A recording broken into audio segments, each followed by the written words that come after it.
All right, we're not far from state fair season, right?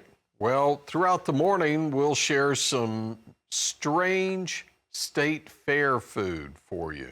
Things that are fried that maybe should have never been fried, but we'll tell you about those coming up in a moment. First off, let's go to the markets. Corn market has opened in positive territory, up a half penny on the new crop at 4.11 and a quarter. And then we go to beans. Beans trying to break out of a 6-day losing streak. Penny higher, 9.90 and a quarter. And then the wheat market. And Chicago has been lower 4 straight sessions. September right now up 4 3/4, 521 and a half. For hard red, it's up 3 3/4, 522 and a half. And spring wheat is lower across the board. And how about the cotton market before we go to Tommy Grisafi? But the cotton market up 44 points at 66.80. Yep, Tommy Grisafi's with Nesvick Trading.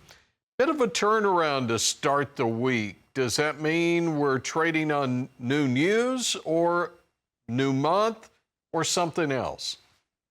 Well, just we shouldn't stretch it too hard that we're up a little. It is good to see the markets opened up last night and then traded lower throughout the morning on the reopen. There is some buying. I see it coming through wheat when I look at the Board of Trade and KC wheat. Those seem like the strong ones. Corn is of value if someone in the world or an end user. It's definitely it's a heck of a lot cheaper to come to America and buy corn, Tony, than grow it yourself. So that's starting to happen. We do not have China buying beans, but yet domestically we can crush a lot of beans and do a lot of things. We need our exports.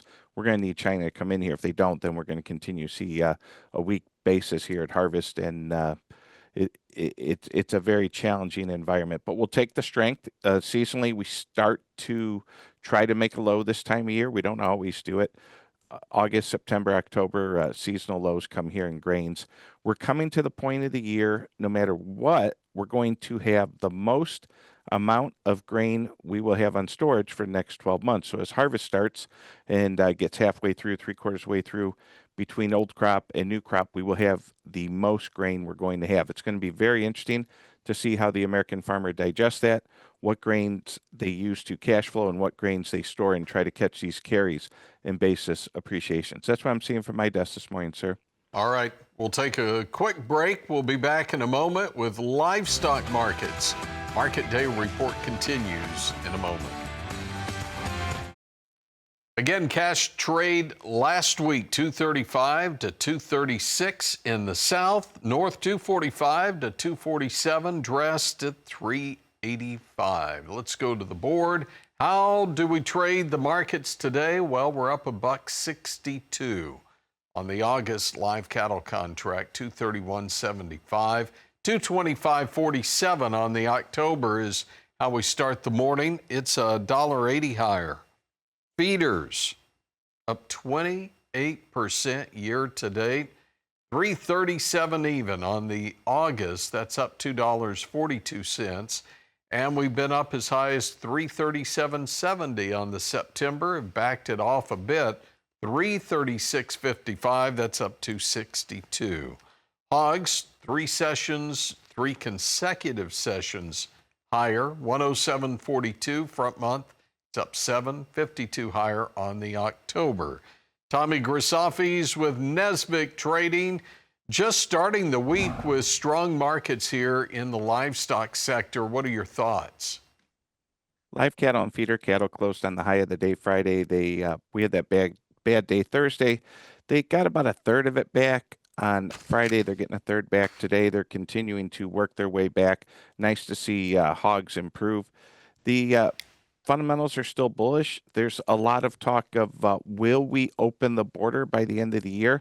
and the Mexican border. And from the people I talk to, they say no. And the reason being is, who wants to be the person who decided to reopen the border, and then we have a case of screwworm here and we have to reclose it? So whoever decides to reopen the border, not if, but when we have screwworm here, assuming we already have it here and it's just not heavily reported, possibly, who wants to put that on the resume? I'm the one who reopened the border, and then we that won't go well. So the cattle market's nervous. It's always looking, what's that headline that makes it go down? Is it someone closing a plant? Is it screwworm? Is it something? And we see these vicious sell-offs, but the fundamentals are strong and they continue to be strong. Happy to report I did pick up my half a beef from South Dakota. It's sitting in my freezer. I'm all good here on the beef. I'm glad I paid for it 6 months ago from my friend, not today. Doing the math on that, I did see my friend at Hefty Field Day, and I asked him, if I wouldn't have prepaid you for this half 6 months ago, how much more would it be now? The answer is $360 more in 6 months for a half a beef. Back to you, my friend. Yeah, and I think $40 got a 16-ounce ribeye over the weekend at a place called Hotel Turkey.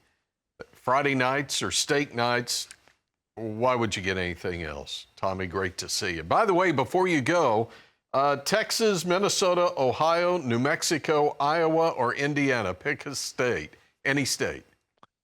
I'm going to go with my home state of Indiana. All right, here we go, Indiana. How about some state fair food? And this one is pickle fried Oreos. I don't know why, but that's what you can get in Indiana. Tommy Grisafi's with Nesvick Trading, and that's how we start your Monday.